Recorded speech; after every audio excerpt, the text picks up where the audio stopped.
How about we talk about shame? For example, after the gym or before we left the gym earlier, how I was feeling not happy with the intensity of my workout. Mm-hmm. And you said that you noticed it right away, but didn't say anything. I noticed something was off with you. I didn't know it was shame right away. I just noticed something. So what was it? You seemed a little bit down. What about it makes it seem that I'm down? What are the indicators? You're more to yourself, I guess, but also you tend to like find things to do. So when we got home, you right away, Like to distract? or almost just to not talk about it, or to not feel it, yeah. Or like I guess you're processing still, or trying to come to terms with the fact that you feel shame. So before you even said anything, you were making the smoothie and do you want peas? And like just anything but addressing a kind of the elephant in the room. Mm. But I could feel that you were something was off. So I was waiting for you to tell me. I was avoiding. And then you told me like 5 minutes later. Do you have a conversation with shame before you talk about it with yourself or with, I guess that would be the conversation, but before you bring it up with me? Because that's what was happening for me. As soon as I felt it, took a bit, then we got home and I was like, I just want to share it. I want to get it out.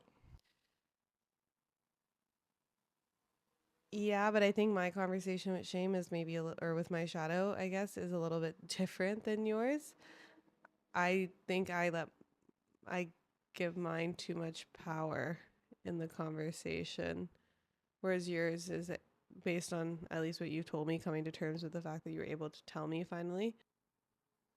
Yours is more like acknowledging it and being like, "Oh, this sucks to feel this way," but then being like, "Okay, I acknowledge I feel this way," and then telling me. Whereas,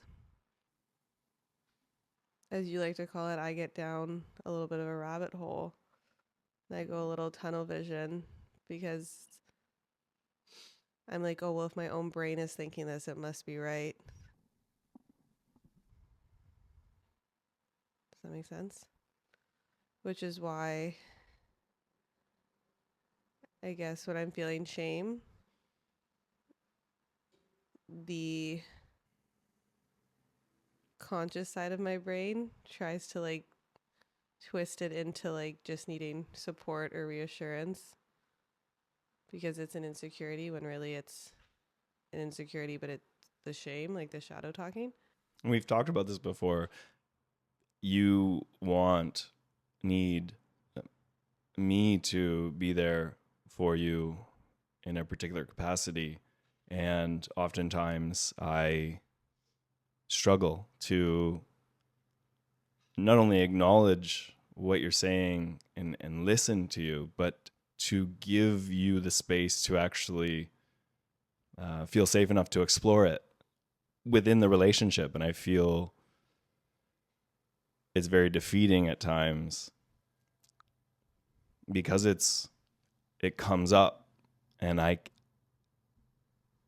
it overwhelms me. Yeah. So do you see that when Yeah. And I do think, I think we both have a role to play and I think we could both be better. I do think my role is a little bit larger than yours. I think, yeah, of course, maybe you could be more, have more, like it'd be nice if you had a larger capacity and could be more supportive and maybe didn't get overwhelmed so easily by it.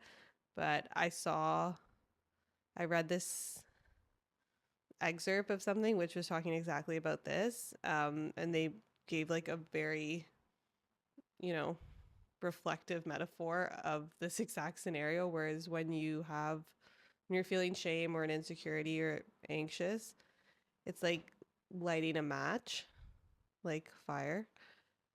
And the match on its own does no one any harm. because if you're able to like acknowledge and recognize the match and put it out, like acknowledge the thought, acknowledge the shame, and like self-reflect, process, and realize that it's just your insecurities talking, and you can put the match out yourself, like self-soothe essentially. The match does no one any harm. But when you light a match and then you're seeking reassurance or support or external validation, and you throw that match onto someone else, like your relationship, essentially it's like a wildfire, because then you're overwhelming that other person with things you should be able to self-soothe for. You're saying this is And what you like, do, or no, we both do. and yeah, and I'm saying, and I do think your partner, it's important that they are able to hold space for your emotions and do have the capacity to support you and provide reassurance when you need it. But I do think that sometimes I'm throwing my match on you expecting support, but instead it's overwhelming you, which fair. It's a wildfire and you've done nothing wrong. I'm just, again, like it's me personalizing, internalizing, or etc. And so I think this like finding a balance between like essentially passing my match to you versus like throwing it on you. So like being able to like share and seek support and reassurance and have you hold space when you're able and when I need it, by like passing my match to you versus like throwing on you and being like, oh, I feel this way. Like, why don't you, you know, give me reassurance or like, et cetera, et cetera.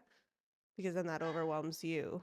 And then that makes me feel like my shame is valid in what it's saying, because then you're not giving me what I need in that moment. Do you think I want to be there to support you? Yeah. Because it does make sense. That was just the metaphor that I saw earlier. So I just thought it was apropos.